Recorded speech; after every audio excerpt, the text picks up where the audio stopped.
Pixel 9 Pro Fold is the first device I have used in a long time. When I looked at the numbers, ignored them, and was glad that I did. I'm going to give you a few reasons why you should ignore the numbers game as well and just enjoy the Pixel 9 Pro Fold experience. Let's talk about it.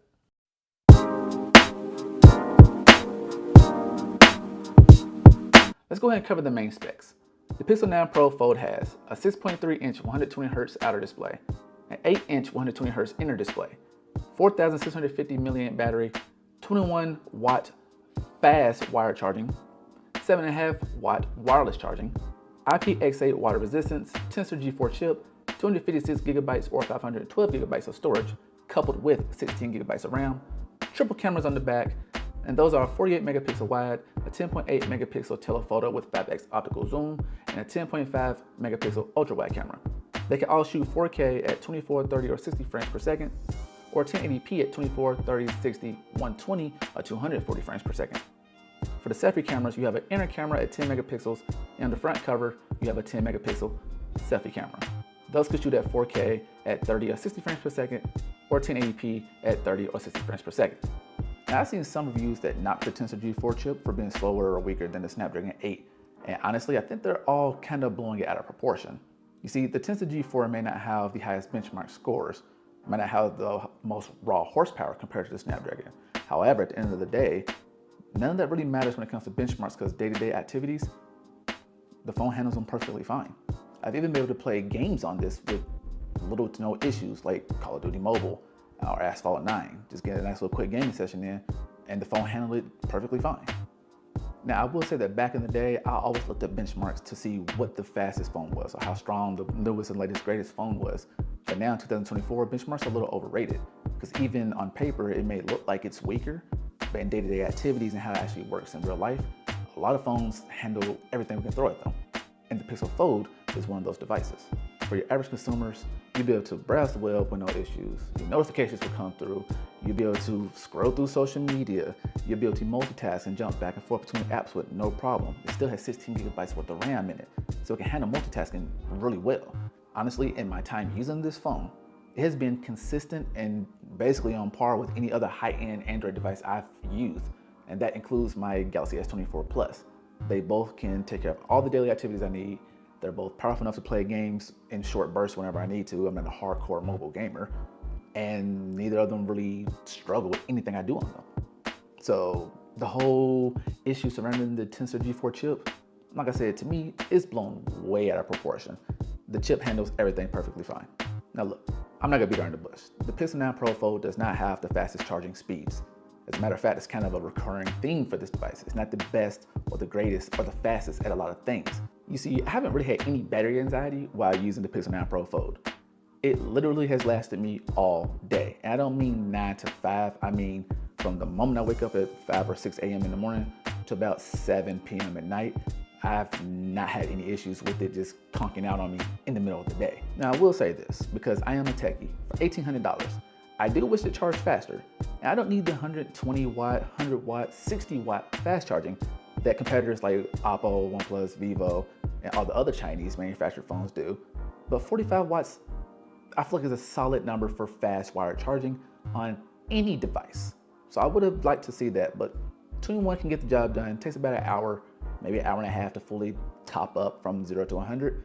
It's not great, it's not terrible, it's better than the 2 or 3 hours that it used to be back in the day. I took this phone with me on a recent trip to San Diego, and I was able to snap a good amount of photos and videos. I was happy with just about every image I snapped. That isn't surprising, considering this is a Pixel. Pixel phones have always had solid cameras. Photos were clear and close to what my eyes actually saw. The photos were not overly vibrant or punchy, but still looked fantastic. Videos were smooth and crisp with no stutters or weird quality issues. Frame rates are solid. It's just an all-around wonderful camera system. I have zero complaints about it. Anyone who will take photos to share on social media won't complain either. Now look, we finally reached a point where cameras on foldable devices are good. It took some time, but camera quality is no longer a sacrifice. See, the first foldable phone I ever used was the Galaxy Z Fold 3, and I absolutely hated using that device when it was closed. I felt like I was using a TV remote. Samsung opted for a thinner, taller aspect ratio. Now, thankfully, the Pixel 9 Pro Fold feels like a normal 6.3-inch slab phone. But this is one of the main reasons that I chose the Pixel 9 Pro Fold over the Z Fold 6. Now, what really surprised me was that without a case, the Pixel 9 Pro Fold isn't that much thicker than a normal slab phone like my iPhone 15 Pro. Now, honestly, Google did a fantastic job of getting the measurements right. It's not too heavy, not too bulky, and unfolded, it's not paper thin, but it's really, really freaking thin.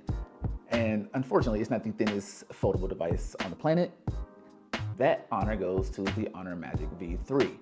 And I promise you, there was no puns intended, but after looking at that device, it's like magic.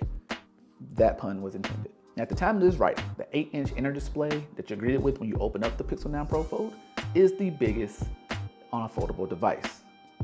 A rare win for the Pixel 9 Pro Fold. Now, like I said, that's at the time of this writing. The inner display is vibrant, bright, and looks great. It's a high quality screen. Thank God that Google didn't skimp on that. And this is my last reason, but probably the biggest one, 7 years of software support. And I understand software to a lot of people may not be the most shiniest or greatest thing it comes to when shopping for a new device. But if you're gonna spend $1,800 on this device, or any device, honestly, you wanna know that it's gonna be supported for 1, 2, 3, 4, 5 years at least. But with this, you get 7 years. Let me kind of explain to you like this. You can have the best hardware that never breaks, but if your software is out of date, that hardware is basically useless. If you have no security updates, your hardware is not a liability. If you don't have bug fixes, your hardware will not perform as efficiently, therefore dying quicker or having more problems. So 7 years worth of software update support is major. The Pixel 9 Pro Fold is not a perfect device, and I'm not trying to argue that it is. Matter of fact, no device is perfect. But it is leaps and bounds better than Google's first attempt at a foldable device. However, I do not like the way that it's designed. The rounded edges work perfectly fine on a slab phone like the Pixel 9 Pro or the Pixel 9 in general. But here on the Fold, because you have that hinge and that flat side, seeing the rounded edges of the screen pressed up against the actual flat edges makes it like it's in a case, and I personally don't like it. I think Samsung got the design of an actual foldable right. Nice little sharp, clean edges, not too sharp, but they're symmetrical on all sides, and I personally like that. Wish Google would have did something similar to that. The other big elephant in the room is the big price. $17.99 without any sales or deals going on. This is an expensive device. I know this, I understand this. However, for your normal consumers or average consumers who may see someone walking down the street with one of these and then decide to buy one, they're gonna get hit with sticker shock. So I do wish it was a little bit cheaper, but it's par for the course, like every other foldable device. Maybe one of these days we'll get a foldable device that doesn't cost $2,000. Here's hoping. Overall, I think if you're in the market for a new phone and that new phone happens to be a foldable, I think you should put the Pixel 9 Pro Fold on your list of possible devices. It's a solid choice, and the good it brings to the table far outweighs any of the bad, quote unquote, that may also be brought to the table, like the Tensor G4 chip. As I said earlier, it can handle any daily activities that you will throw at it, which is basically all you really need. If you want to be a hardcore mobile gamer, get a gaming phone. That's what it's made for. The cameras will be able to snap all the photos of your precious little one running around, or the biggest moments of your life, or just a nice juicy steak. The cameras will be able to capture all of those in great detail that you can share with your friends and family. The battery will keep you chugging throughout the day. While it may not charge the fastest, it also doesn't die off the fastest either. Now, if you're considering a brand new foldable device, put the Pixel 9 Pro Fold on that list of possible choices. Don't look at the numbers. Don't play the number game. Go get your hand on it. Pick it up, play with it. See how it feels. Take some sample photos. Ignore the number game and enjoy the experience. I did, and I still do. And I think you should too. This has been Normal Consumer, and I'll catch you in the next one.